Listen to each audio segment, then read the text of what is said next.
Hello G Mama! This is my first video for the first article that I've written, and I have to laugh a little bit about the term geriatric mama after you are the age of 35. Most moms today, at least most of my friends, are conceiving after the age of 35, and I think 35 is the new 20, with all the technology and how we live today and the quality of life and our conscious about what we eat, exercise. I think all of that make us much younger than our moms and grandmothers when they were 35 or even 40 years old. Yeah, but that's how it is. Fair enough, they don't actually call you in the hospital, but that's the term, and I just like to laugh about that because we actually have nothing old about us, although I have a little bit of white hair that I decided to cover for this video. But anyway, I think I haven't been this young when I was 20.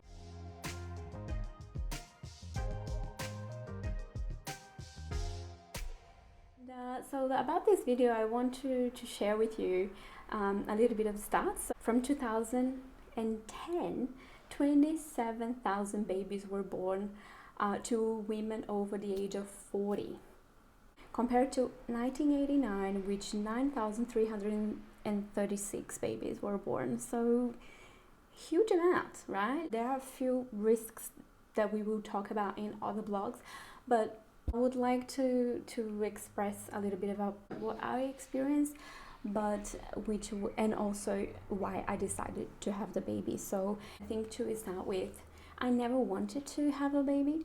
I never wanted to have kids. Kids for me were, I like kids, but I didn't actually know what to do with them. My husband is much better with kids than I am. So was never appealing to me, the whole mother, father, couple with babies or couple with kids life never appealed to me personally. I think most women in our age, in the age of 35, 40, the reason why we don't have it can be so many. It can be that you wanted to travel, you wanted to do a degree and then follow your academic path before you even consider that, or you didn't find the right partner, or you didn't find the strength to have your baby on your own. That maybe is your case. So that's very common today.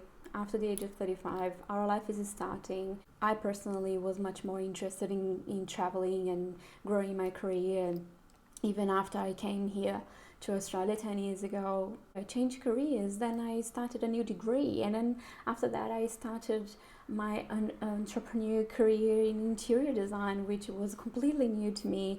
And that is most women focus when they are younger, and the baby conversation doesn't come until really 35, 36, 40 even, right? So my experience, of course, is different for every mom, but I would like to share what happened to me in my experience pre-pregnancy. So when I decided to have a baby, it was basically when I met my husband.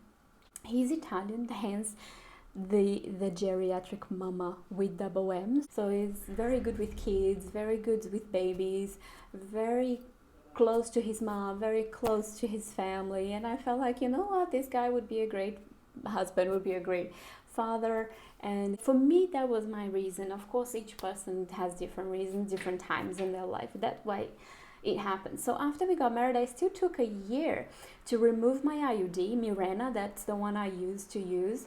And I used it for 8 years. So I had a 5-year one, and then I changed and I put another one. And then I went to the hospital because I had endometriosis. I have endometriosis, which is a disease that 1 in each 5 or 1 in each 4 women have and not even know.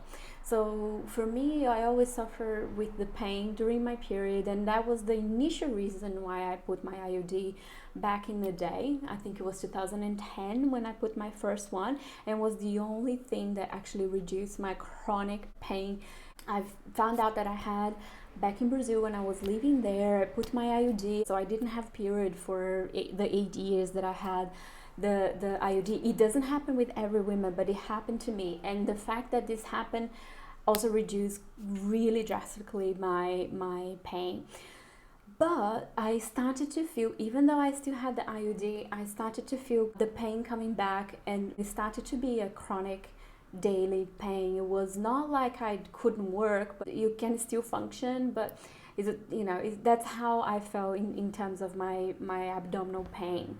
It was a constant thing I could feel all the time. I was highly irritable, annoyed with everything. So I actually went to a gynecologist, and we decided to do a laparoscopy to remove as much tissue that we could find at this point. And at the same time, I decided to remove my IUD, because I thought, I may as well start trying. If I try and the baby comes first, then I don't do the surgery, or I do the surgery after the baby, or I do the surgery that may help with having the baby. Whatever comes first. That was my thought.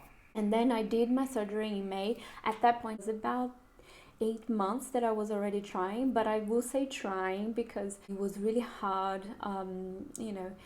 to have sex. It was painful in a lot of positions. It wasn't comfortable anymore. And when you have a pain and discomfort, you just don't really feel like it, and you don't even have the libido as much as you used to before.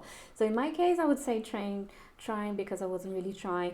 And then also I download an app just to follow my cycle, because after I removed my IUD, I started my cycle again. So I didn't know what my cycle was, how long it was. So I remove it and I start counting, and according to the app, I have a 20-day cycle, and tells me an idea of a window of fertility and when there are the 2-3 days that I'm supposed to be ovulating. So could be having intercourse during the days around that date to have more chances to have a baby. But even doing that didn't really help me. Went through the surgery, should have a 2-week off recovery. I didn't expect to be this long. I'm happy to write about or make a video only about my experience with endometriosis and with the surgery, how it went, and my recovery, if you want to. So if you ask me, I'm happy to write one article only about that. After I recovered, we already had booked a holiday to Italy for 6 weeks. So basically I had almost 2 months in between, or even 10 weeks, where I was recovering from the surgery, relaxing, and then going to Italy, relaxing, eating, having fun. I really recommend recovering time for everyone that are having a very stressful life, which is most of us anyway, because when you have like 1-2 weeks off, you just relax, and then you are there with your partner, and then your body is just more willing to welcome a baby. So when we came back from Italy, we continued to try during this time, but then was the first time that I decided, you know what, I'm gonna buy an ovulation kit. And I decided to buy for the first time.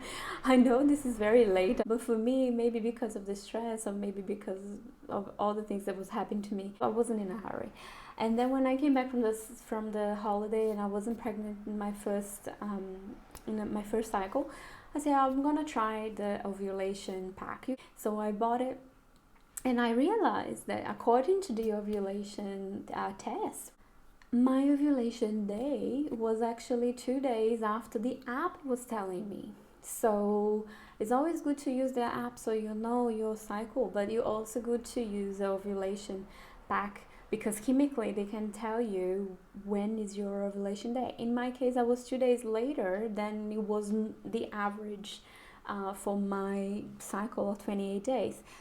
After 2 weeks, I did the test, or the day I was supposed to get my period, the one that is digital, and waited a little bit. There we go. I was pregnant for the first time. I woke up that morning just like I had this dream that I was breastfeeding a baby, and it was so real. And then when I woke up, I realized, oh, today is the day that I'm supposed to have my first day of my period. And I didn't even wait to be late. I just say, you know what, I'm gonna have this test today. And because it's a digital one, and you can even have, I think, 6 days before you're supposed to get your period, and I was doing on the day of my period, so now it's gonna be really good. And I did it, and it was yes. And The next thing, I was crying and I was happy, and I was planning how to say to my husband when he came back home. And that was really good. So we talked to our family, we talked to our closest friends, and I decided to go and do, on the same day, I decided to go and see a GP to do a blood test to confirm pregnancy. And that was when all the stress really started, and I will talk to you about that a little bit more in the next video, because this one is already getting a bit long. So it took exactly 12 months to get pregnant. So very normal, very common. And if you have any questions about any of the things that I said, there's more about this process on the blog. Leave me a comment below. If you have any specific questions, please feel free to write me, and I will write back to you. All right, thank you. See you in the next video.